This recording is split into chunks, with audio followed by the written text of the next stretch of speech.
சுற்றுமொழி சுடரே நீ வரப்போகிற எபிசோடுக்கான ப்ரெடிக்ஷன் தான் பார்க்க போகிறோம். அடுத்தடுத்த சுவாரஸ்யங்களை தெரிஞ்சுக்கணும், வீடியோவை ஸ்கிப் பண்ணாமல் தெரிஞ்சுக்கோங்க.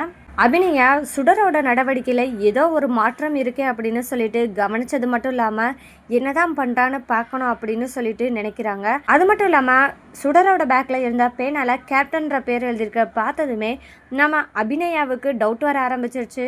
வெற்றியோட எதுவும் பேசுகிறாளோ சுடர், நம்மளுக்கு தெரியாமல் நம்மக்கிட்ட போய் சொல்கிறாளோ அப்படின்னு சொல்லிட்டு நினச்ச அபிநயா சுடர் என்னதான் பண்ணுறா அப்படின்னு சொல்லி பார்க்கலாம் அப்படின்னு நினச்சிட்டு சுடரை பின்தொடர்ந்து போக ஆரம்பிக்கிறாங்க. சுடர் ஸ்கூல் விட்டு வரும்போது கண்டிப்பாக நம்ம பார்த்தே ஆகணும்னு சொல்லிட்டு அபிநயா வெயிட் பண்ணி பார்க்குறாங்க. அப்போ சுடர் தனியாக தான் வரா அப்படின்னு சொல்லிட்டு இருந்தாலும் அந்த இடத்துல சுடர் திடீர்னு நிற்கிறத பார்த்த அபிநயாவுக்கு ரொம்பவே அதிர்ச்சி ஆகுது. ஏன் சுடர் திடீர்னு தனியாக நிற்கிறா, யாருக்காக வெயிட் பண்ணுறா அப்படின்னு சொல்லும்போது வெற்றியை பார்த்துறாங்க. வெற்றியை பார்த்ததுமே நம்ம அபிநயா என்ன நினைக்கிறாங்கன்னா, சுடர் போயும் இவனுக்காக தான் நம்மக்கிட்ட இவ்வளோ நாள் பொய் சொல்லிட்டு இருந்திருக்காளா, வெற்றியோட பேசக்கூடாதுன்னு சொல்லி இருந்தோம், நம்மக்கிட்ட பொய் சொல்லிட்டு வெற்றியோட பேசிட்டு தான் இருந்திருக்காளா அப்படின்னு சொல்லிட்டு வெற்றிக்கிட்ட போனது மட்டும் இல்லாமல் சுடர் முன்னாடியும் போய் நின்றுட்டாங்க. இதனால் சுடரும் தன்னோட அம்மாவுக்கு எல்லாமே தெரிஞ்சிருச்சு அப்படின்னு சொல்லிட்டு ரொம்பவே வருத்தப்பட்டாலும் என்ன சொல்லுவாங்களோ அப்படின்னு சொல்லிட்டு சுடரும் பயப்பட்டாங்க. அந்த இடத்துல தான் நம்ம அபிநயா என்ன சொல்கிறாங்கன்னா, வெற்றிக்கிட்டையும் என் அண்ணன் பசங்களோட உனக்கு என்ன பேச்சு, இனிமேலாவது எங்களை நிம்மதியாக விடு அப்படின்னு சொல்லிட்டு பேசுகிறாங்க. சுடரை கூப்பிட்டும் போயிடறாங்க. அந்த இடத்துல சுடர்கிட்ட சத்தியம் பண்ணு, இனிமேல் வெற்றியோட பேச மாட்டேன் அப்படின்னு சொல்லிட்டு சத்தியமான சொல்லிட்டு கேட்கவுமே அந்த இடத்துல இனிமேல் நான் பேச மாட்டேன் அப்படின்னு சொல்லிட்டு ப்ராமிஸ் பண்ணிடுறாங்க நம்ம சுடர். என்னதான் இருந்தாலும் சுடர் அபிகிட்ட ப்ராமிஸ் பண்ணியிருந்தாலும் சுடர் வெற்றி மேலே வச்சுருந்த பாசமும் வெற்றியும் சுடர் மேலே வச்சுருந்த பாசம் மற்றும் அவர் மேலே அக்கறை காமிச்சதும் ஒரு அப்பா ஸ்தானத்தில் தன்னை எப்படி பாதுகாப்பாக பார்த்துக்கிட்டு இருந்தார் அப்படின்னு சொல்லிட்டு சுடர் ஒவ்வொரு இடத்துலையும் வெற்றியை மிஸ் பண்ண ஆரம்பிச்சிட்டாங்க. வெற்றியும் சுடரை மிஸ் பண்ண ஆரம்பிச்சிட்டாரு. தன்னோட மகளை எப்படி இருந்தாவது டெய்லியும் பார்த்தே ஆகணும், அவகிட்ட பேசியே ஆகணும் அப்படின்னு சொல்லிட்டு முயற்சி பண்ணுறாரு. ஆனால் நம்ம வெற்றியால் எதுவுமே பண்ண முடியல. இருக்க சுடரோட நிலைமை மோசமாக போயிருச்சு. ரொம்பவே சைலண்ட்டாகவும் ரொம்பவே சேடாகவும் இருக்க ஆரம்பிச்சிட்டாங்க. ஆனால் அபிக்கு ஏன் தன்னோட பொண்ணு சேடாக இருக்கா அப்படின்ற எல்லாமே தெரிஞ்ச அபிநயா எதுவுமே சொல்லாமல் இருக்காங்க. ஆனால் அதோட ரிஃப்ளெக்டாக சுடர் தன்னோட படிப்புலையும் கவனம் செலுத்தாமல் இருக்காங்க. ரொம்பவே சேடாக இருக்காங்க. இந்த மாதிரியான நேரத்தில் தான் பிரபாகரன் என்ன பண்ணுறாருன்னா, அபிநயா பார்த்து பேசலாம் அப்படின்னு சொல்லிட்டு வந்திருக்காரு. அபிநயா கிட்ட என்ன பேசுகிறான்னா, என்னதான் இருந்தாலும் வெற்றியை மாணிக்கம் குத்திருந்தாலும் அசால்ட்டாக விட்டுறாரு, இதில் ஏதோ ஒன்று இருக்குது அப்படின்னு சொல்லிட்டு மாணிக்கத்தை பற்றி பேசிகிட்டு இருக்கும்போது தான் நம்ம அபிநயா சொல்கிறாங்க, எப்படியாவது கர்ணா ஸ்வேதா நிச்சயதார்த்தத்தை நிப்பாட்ட முடியல, அட்லீஸ்ட் கல்யாணத்தையாவது நம்ம நிப்பாட்டி ஆகணும், அதுக்கு முன்னாடி பார்வதி அக்கா கொலையில் யார் சம்மந்தப்பட்டிருக்கா, அதுக்கான எவிடன்ஸ் என்ன இருக்குது அப்படின்றத கண்டுபிடிக்கணும் அப்படின்னு பேசிகிட்டு இருக்கும்போது தான் கண்டிப்பாக அந்த முயற்சியில் தான் நம்ம ஈடுபடணும் அப்படின்னு சொல்லிட்டு மாணிக்கத்தை எப்படியாவது கண்டுபிடிக்கணும், அவங்ககிட்ட ஏதோ உண்மை மறைஞ்சிருக்கு அப்படின்னு பிரபாகரன் சொல்கிறாரு. இந்த மாதிரி பேசிகிட்டு இருக்கும்போது சரி அபிநயா, நான் சுடரை பார்த்துட்டு கிளம்புறேன் அப்படின்னு சொல்லிட்டு போய் பார்க்குறாரு.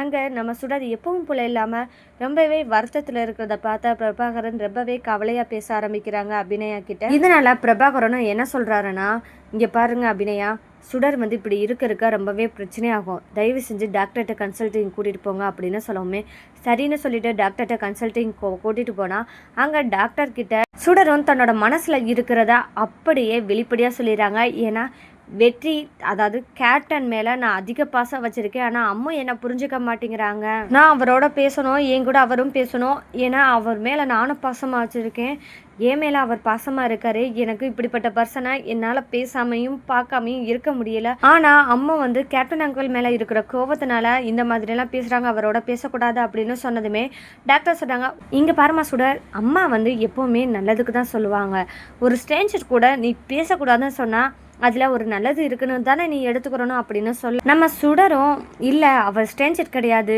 என் ஃப்ரெண்டோட அங்கிள், எனக்கு நல்லாவே தெரியும், அவர் ஸ்ட்ரேஞ்சர் கிடையாது, அவர் ரொம்பவே நல்லவர் அப்படின்னு சொல்லிட்டு நம்ம சுடரும் என்ன பண்ணுறேன்னா தன்னோட வாழ்க்கையில் தன்னோட குடும்பத்தில் ஒருத்தர் மாதிரி தான் கேப்டனை நினைக்கிறேன் அப்படின்ற ஒரு விஷயத்தை எப்படி சொல்லணுமோ தன்னோட உணர்ச்சி பூர்வமாக சொல்ல ஆரம்பிச்சிட்டாங்க. இதை புரிஞ்சுக்கிட்ட டாக்டரும் என்ன பண்ணுறேன்னா அபிநயா கிட்ட கூப்பிட்டு பேச ஆரம்பிக்கிறாங்க. இங்கே பாருங்க அபிநயா, உங்கள் பொண்ணு மனசில் அந்த கேப்டன் ஒருத்தர் ரொம்பவே மனசில் இடம் பிடிச்சிருக்காங்க, அது மட்டும் இல்லாமல் நீங்கள் ஒரு சிங்கிள் பேரண்ட்டாக தான் உங்கள் பொண்ணை வளர்த்துட்டு இருக்கீங்க, இந்த இடத்துல தான் சுடருக்கு தன்னோட அப்பாவோட தேடல் அதிகமாக இருக்க கண்டு தான் அந்த கேப்டன்ற ஒருத்தர் அந்த அப்பாவோட பிளேஸை ஃபில் பண்ணுறாங்க அப்படின்னு சொல்லிட்டு உங்கள் பொண்ணு ஃபீல் பண்ணுறா. இப்படி இருக்கிற இடத்துல நீங்கள் கேப்டன் அப்படின்ற ஒருத்தரோட நீங்கள் பேசாமல் விடுறதுனால தான் பாவம் சுடர் ரொம்பவே ஃபீல் பண்ணிக்கிட்டு ரொம்பவே கஷ்டப்பட்டுட்டு இருக்கா. நீங்கள் அவளை ஃப்ரீடமாக விட்டால் மட்டும்தான் அவள் வந்து எப்பவும் போல் நல்லா இருப்பா அப்படின்னு சொல்லிட்டு டாக்டர் அட்வைஸ் பண்ணுறாங்க. இதுக்கு வேறு வழியே இல்லையா டாக்டர்னு சொல்லிட்டு அபிநயா கேட்க, அப்போ என்ன சொல்கிறாங்கன்னா, இங்கே பாருங்கள் அபிநயா, நான் என்ன சொல்கிறேன்னா, குழந்தைங்க வந்து எப்போவுமே ஒருத்தர் மேலே பாசம் வச்சுக்கிட்டா கண்டிப்பாக அதை வந்து விடணும்னு நினைக்கவே நினைக்காது. அது மட்டும் இல்லாமல் சுடர் வந்து தன் அப்பாவை தேடல இருக்கிற இடத்துல தன்னோட படிக்கிற எல்லாருமே தன் அம்மா அப்பாவோட சேர்ந்து பார்க்குற சுடருக்கு தன்னோட அப்பா இல்லையேன்ற ஒரு ஏக்கத்தில் ரொம்பவே டிஸ்டர்பாக இருக்கிறா. அந்த இடத்த ஃபீல் பண்ணுறவர் தான் இந்த கேப்டனாக இருக்காரு அப்படின்னு நான் நினைக்கிறேன். நீங்கள் என்ன நினைக்கிறீங்களா எனக்கு தெரியாது. நீங்கள் இப்படியே சுடரை கண்ட்ரோல் பண்ணி வைக்கணும், அவரோட பேசக்கூடாது அப்படின்னு நீங்கள் சொல்ல சுடர் இன்னும் மேலும் பாதிக்கப்படுவா. அதனால் கொஞ்சம் யோசித்து முடிவு பண்ணுங்க அப்படின்னு சொல்லிட்டு டாக்டர் அட்வைஸ் பண்ணுறாங்க. அபிநயா இனி என்ன முடிவெடுக்க போகிறாங்க? சுடருக்கு தன்னை விட இப்போது அப்பா தேடலில் தான் இருக்கானா, அப்போ நம்ம பாசம் காமிக்கிறதுல நம்ம ஏதோ தப்பு பண்ணிட்டோமா அப்படின்னு சொல்லிட்டு கில்ட்டி ஃபீலிங்கில் இருக்க போகிறாங்களா, இல்லை வெற்றியை சுடரோட பேசுகிறதுக்கு அனுமதிக்க போகிறாங்களா, அனுமதிக்கிற மட்டும் இல்லாமல் ஏதாவது ஒரு கண்டிஷன் போட போகிறாங்களா அப்படின்றதாங்க இனி வரப்போகிற எபிசோடில் ட்விஸ்ட்டாக இருக்க போது. சுடரும் இதுக்கு மேலே கஷ்டப்படக்கூடாது அப்படின்னு சொல்லிட்டு அபிநயா நினைக்கிறாங்க. அதுக்கு தீர்வாக கண்டிப்பாக நம்ம வெற்றியோட பேசி ஆகணும்னு நினச்சிட்டு வெற்றியை பார்த்து பேசுகிறாங்க அபிநயா. அப்போ தான் வெற்றியும் எப்படி இருந்தாவது நம்ம சுடர்கிட்ட பேசணும்னா அபிநயா கிட்ட நம்ம பேசி ஆகணும்னு முடிவு பண்ணி அபிநயா கிட்ட எப்படி இருந்தாவது நான் சுடரோட பேசி ஆகணும், தயவு செஞ்சு சுடர்கிட்ட பேசணும்னு சொல்லிட்டு ஒரு அனுமதி கொடு அப்படின்னு சொல்லி கேட்க, அப்போ நீ யார், ஏன் அண்ணன் பொண்ணுக்கிட்ட நீ ஏன் பேசணும்னு சொல்லிட்டு இவ்வளோ தூரம் துடிச்சுக்கிட்டு இவ்வளோ தூரம் பண்ணிக்கிட்டு இருக்க, உன்னால் பாதிக்கப்படுறது இப்போ சுடர் தான் அப்படின்னு சொல்லிட்டு அபிநயா கேட்க, அப்போ வெற்றி உண்மையை சொல்லிடுறாரு. அவள் ஏன் பொண்ணுக்கிட்ட நான் இத்தனை வருஷமாக காமிக்காத பாசத்தை நான் காமிக்கணும்னு நினைக்கிறேன். நான் அவகிட்ட தன்னோட அப்பான்னு கூட சொல்லாமல் நான் கேப்டனாக இருந்து பேசிக்கிறேனே அப்படின்னு சொல்லி கேட்க, ஆமாம் நீ அவளோட அப்பான்னு சொல்கிறதுக்கு கொஞ்சம் கூட உனக்கு வெக்கமா இல்லையா? நீ போய் சொல்லிப்பாரு அவகிட்ட, நான் தான் உன்னோட அப்பான்னு சொல்லிப்பாரு, உன் முகத்தில் காரி துப்புவா. அந்த அளவுக்கு தான் நீ நடந்துட்டுருக்க. அவளுக்கு தெரியும் தன்னோட அப்பா எவ்வளோ தூரத்துக்கு தன்னை கஷ்டப்படுத்தியிருக்காங்க அப்படின்றது அவளுக்கு தெரியும். நீ ஒரு வார்த்தை தான் உன்னோட அப்பான்னு சொல்லிப்பாரு அப்படின்னு சொல்லிட்டு அபிநயா கேட்க, இல்லை நான் அப்படிலாம் சொல்ல போகிறது கிடையாது, சொல்லவும் மாட்டேன், நான் பண்ணது தப்பு தான், இத்தனை வருஷமாக என் பொண்ணை கஷ்டப்படுத்திக்கிட்டேன், ஆனால் இப்போவாது என் பொண்ணுக்கு கிடைக்க வேண்டிய சந்தோஷத்தையும் அன்பையும் நான் கொடுக்கணும்னு ஆசைப்பட்றேன், அதுக்காகவாது நீ அனுமதி கொடு, ஆனால் நான் தான் அப்பான்னு கண்டிப்பாக நான் சொல்ல மாட்டேன் அப்படின்னு சொல்லி கெஞ்ச ஆரம்பிக்கிறாங்க வெற்றி.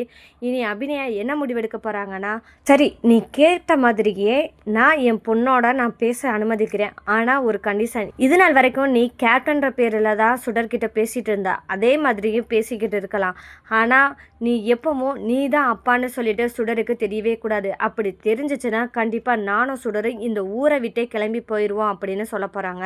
அது மட்டும் இல்லாமல் என் பொண்ணோட நான் கடைசி வரைக்கும் கூட இருக்கணும்னு ஆசைப்பட்றேன், அதுக்கு இந்த கேஸ்லேருந்து நான் வெளியே வர்றதுக்கு நீ தான் உதவி பண்ணணும் அப்படின்னு சொல்லிட்டு நம்ம அபிநயா கேட்க போகிறாங்க. நான் என்ன உதவி பண்ண அப்படின்னு சொல்லிட்டு கேட்குறாங்க நம்ம வெற்றி.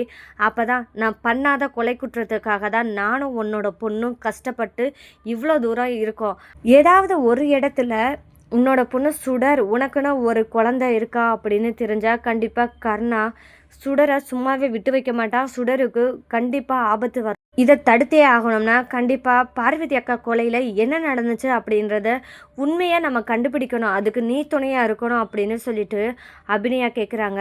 ஏன்னா அப்போ தான் என்னோட பொண்ணு சுடர் ரொம்பவே நிம்மதியாகவும் சந்தோஷமாக இருப்பா அப்படின்னு சொல்லிட்டு அபிநயா கேட்க, நீ தான் சொல்கிறியே உன்னோட பொண்ணு சந்தோஷமாக இருக்கணும், அவளுக்கு நான் கூட துணையாக இருக்கணும்னு கேட்டையே, அப்படி இருக்கிற இடத்துல உன்னோட பொண்ணுக்கு எந்த ஆபத்தும் வரக்கூடாதுன்னா நீ இந்த தான் பண்ணியே ஆகணும் அப்படின்னு சொல்லிட்டு அபிநயா கேட்க, அதுக்கு தான் வெற்றி சொல்கிற, நீ தானே பார்வதி கொலை பண்ண அப்படின்னு சொல்லும்போது, பார்வதியை நான் கொலை பண்ணியிருந்தா நான் ஏன் என் பொண்ணை நான் காப்பாற்றணும்னு உங்ககிட்ட நான் கேட்க போகிறேன், ஏன்னா என் தலைவிதி, நான் பண்ண தப்புக்கு என் பொண்ணு அனுபவிக்கிறான்னு விட்டுட்டு போயிடுவேனே அப்படின்னு சொல்லிட்டு அபிநயா சொல்ல, இதில் என்ன உண்மை மறைஞ்சிருக்குன்னு அப்படின்ற உண்மையை நீ கண்டுபிடிக்கிறே இல்லையோ நான் கண்டுபிடிச்சு உனக்கு நிரூபிப்பேன், அதுக்கு முன்னாடி எனக்கு கர்ணா கிட்ட இருந்து கண்டிப்பாக நம்ம சுடர் வந்து உனக்குன்னு ஒரு பொண்ணு இருக்கான்றது தெரியவே கூடாது அப்படின்னு சொல்லிட்டு பேசிக்கிட்டு இருக்காங்க.